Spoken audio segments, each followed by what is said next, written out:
11వ శ్లోకము. తేషామేవానుకంపార్థమహమజ్ఞానజం తమః నాశయామ్యాత్మా భావస్థో జ్ఞానదీపేన భాస్వత. తేషాం వారి పట్ల ఏవా నిశ్చయముగా అనుకంప ఆర్థం ప్రత్యేకానుగ్రహము చూపుటకు అహం నేను అజ్ఞానము నుండి పుట్టిన తం చీకటిని నాశయామి తొలగింతును ఆత్మ భావస్థః వారి హృదయములలో నెలకొనిన వాడనై జ్ఞానదీపేన జ్ఞానమనే దీపముచే భాస్వత తేజోమయమైన నేను వారి పట్ల ప్రత్యేకానుగ్రహమును చూపుట కొరకు వారి హృదయములలో వసించుచు తేజోవంతమైన జ్ఞానదీపముచే అజ్ఞానము వలన పుట్టిన తమస్సును నశింపజేయుదును. భాష్యము. శ్రీ చైతన్య మహాప్రభువు హరే కృష్ణ కృష్ణ కృష్ణ హరే హరే హరే రామ రామ రామ హరే హరే అను మహామంత్ర సంకీర్తనను వారణాసి పట్టణములో ప్రచారము చేసినప్పుడు వేలాది జనులు అతడిని అనుసరించసాగిరి. అప్పటి కాలములో వారణాసిలో గొప్ప ప్రఖ్యాత పండితుడైన ప్రకాశానంద సరస్వతి శ్రీ చైతన్య మహాప్రభువు భావావేశపురుడని అవహేళన చేసెను. భక్తులు అజ్ఞానాంధకారములో ఉండి తత్వరీత్యా భావావేశపరులై ఉందరని కొన్నిసార్లు కొందరు మాయావాది తత్వవేత్తలు భావించుటయే అందుకు కారణము. నిజమునకు అది వాస్తవము కాదు. ఎందరో గొప్ప గొప్ప విద్వాంసులు భక్తి తత్వమును గూర్చి సమగ్రముగా వివరించిరి. కానీ భక్తుడు వారి గ్రంథముల నుండి గాని ఆధ్యాత్మికాచార్యుని ఆదేశముల నుండి గాని ప్రయోజనము పొందలేకున్నను అతడు శ్రద్ధతో భక్తియుక్త సేవలో పాల్గొనినచో శ్రీకృష్ణుడే స్వయముగా హృదయములో నుండి అతనికి తోడ్పడును. కనుక శ్రద్ధతో కృష్ణ చైతన్యములో నెలకొనిన భక్తుడెన్నడును జ్ఞానహీనుడుగా ఉండలేడు. సంపూర్ణ కృష్ణ చైతన్యమున భక్తియుక్త సేవలో నెలకొనుటయే అతనికి కావలసిన యోగ్యత. యుక్తాయుక్త విచక్షణ లేకుండా ఎవరును శుద్ధ జ్ఞానమును పొందలేరని ఆధునిక తత్వవేత్తలు భావింతురు. అట్టివారికి దేవాదిదేవుడు ఈ శ్లోకములో సమాధానమిచ్చెను. శుద్ధ భక్తియుక్త సేవలో నెలకొనినట్టి వారు తగినంత విద్యను వైదిక సిద్ధాంతములకు సంబంధించినంత విజ్ఞానమును కలిగి లేకున్నను ఈ శ్లోకములో తెలుపబడినట్లు వారు దేవాదిదేవుని సహాయమును తప్పక పొందుదురు. పరతత్వమైన తనను కేవలము మనోకల్పనలతో అవగాహన చేసుకునుట సాధ్యపడదని శ్రీకృష్ణ భగవానుడు అర్జునునకు బోధించెను. పరతత్వమైన భగవానుడు మహత్తరుడగుట చేత కేవలము మనోకల్పనల ద్వారా అతడిని అవగాహన చేసుకునుట లేక పొందగలుట సాధ్యపడదు.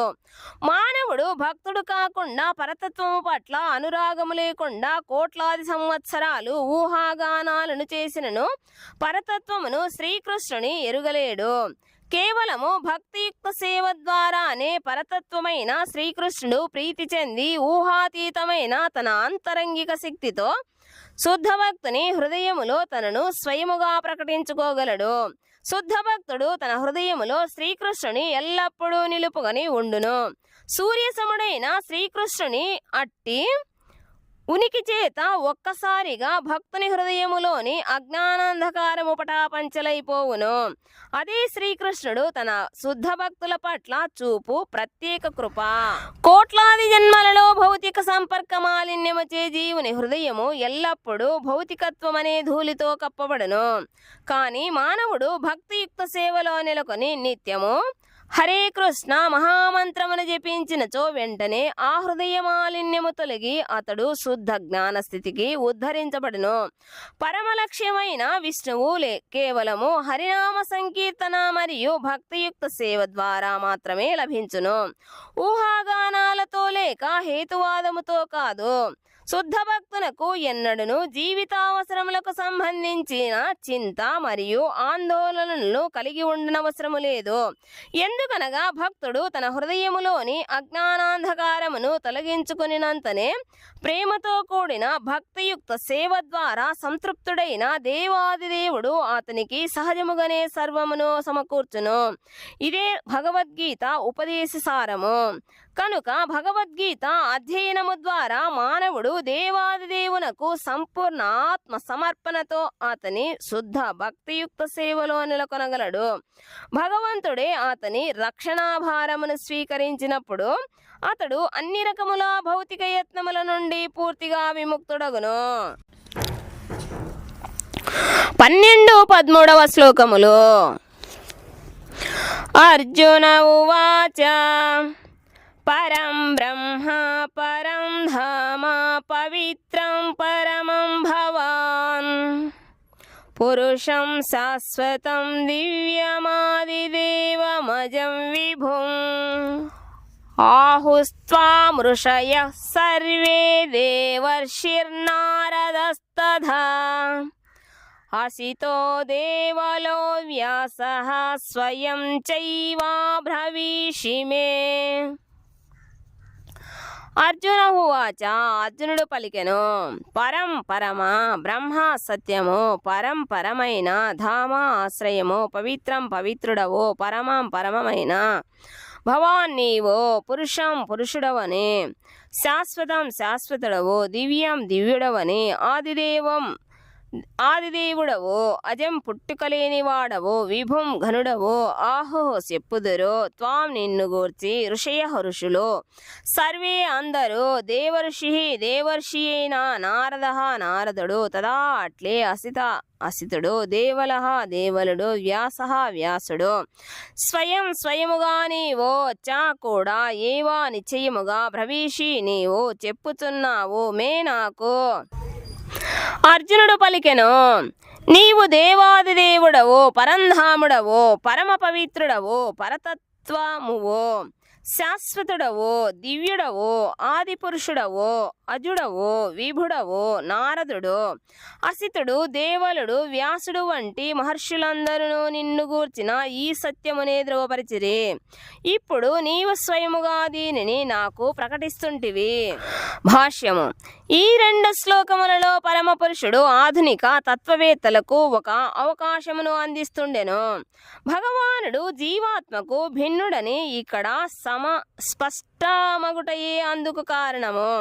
ఈ అధ్యాయములోని అత్యంత ప్రధానమైన ఈ 4 శ్లోకములను 8, 9, 10, 11 వినిన పిమ్మట అర్జునుడు సందేహములన్నింటి నుండి విముక్తుడై శ్రీకృష్ణుని దేవాదిదేవునిగా అంగీకరించెను.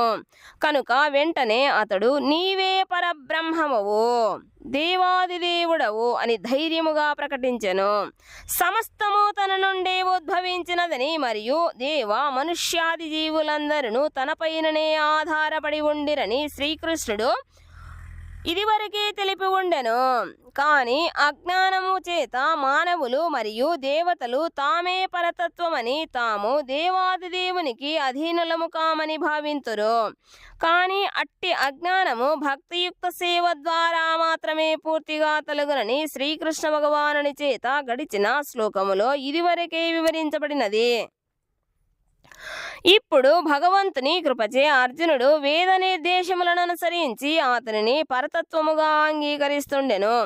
శ్రీకృష్ణుడు తనకు ఆప్తమిత్రుడగుట చేత అతనిని నీవే పరతత్వము, దేవాదిదేవుడవు అని అర్జునుడు ముఖస్థుతి చేయుటలేదు. అతడు వేదానుసారమే అట్లు స్తుతించెను. ఈ 2 శ్లోకములలోనూ అర్జునుడు చెప్పినదంతయు వేదములచే నిర్ధారించబడుతుండెను. దేవాదిదేవుని భక్తియుక్త సేవలో నెలకొనిన వాడే శ్రీకృష్ణుని అవగాహన చేసుకోగలడు. ఇతరులు అట్లు అవగాహన చేసుకొనుటకు సమర్థులు కారని వేదవాక్యములు నిర్ధారిస్తుండెను. ఈ శ్లోకములో అర్జునుడు పలికిన ప్రతిపదము వైదికాదేశములచే నిర్ధారించబడెను. కేనోపనిషత్తులో పరబ్రహ్మము సమస్తముకు ఆశ్రయస్థానమని చెప్పబడినది. సర్వము తనపైననే ఆధారపడి ఉన్నదని ఇది వరకు శ్రీకృష్ణుడు పలికి ఉండెను. సమస్తముకు ఆధారభూతుడైన దేవాదిదేవుని నిత్యము స్మరించువానికి మాత్రమే అతడు అనుభూతుడగునని ముండకోపనిషత్తు ధృవపరిచెను.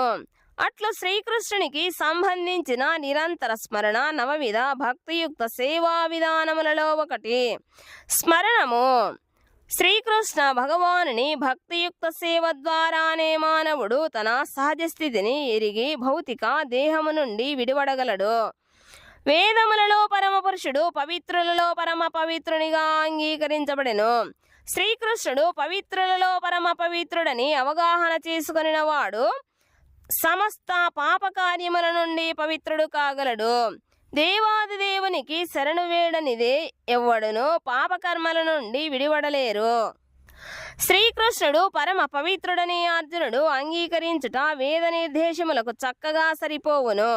ఈ విషయము నారదాది మహర్షుల చేత కూడా ధృవపరచబడినది.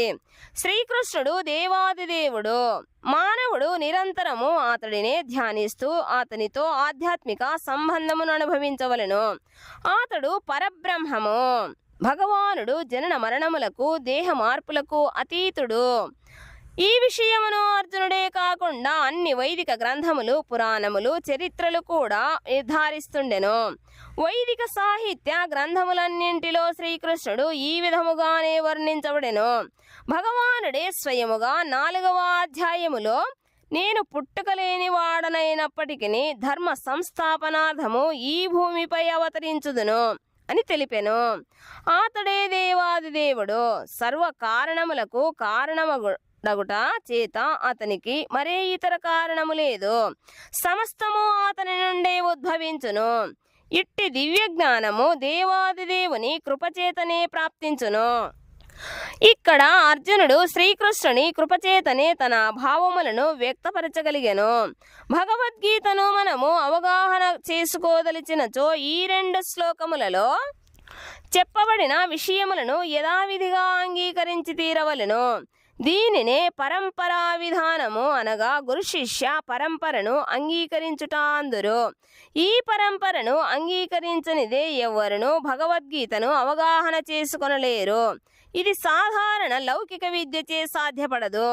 దురదృష్టవశాత్తు లౌకిక విద్యా సంపదచే గర్వితులైన కొందరు వైదిక గ్రంథములలో అనేక నిదర్శనములు ఉన్నప్పటికీ శ్రీకృష్ణుడు సాధారణ మానవుడేనను తమ విశ్వాసమును మూర్ఖత్వముతో విడువలేకుందురు.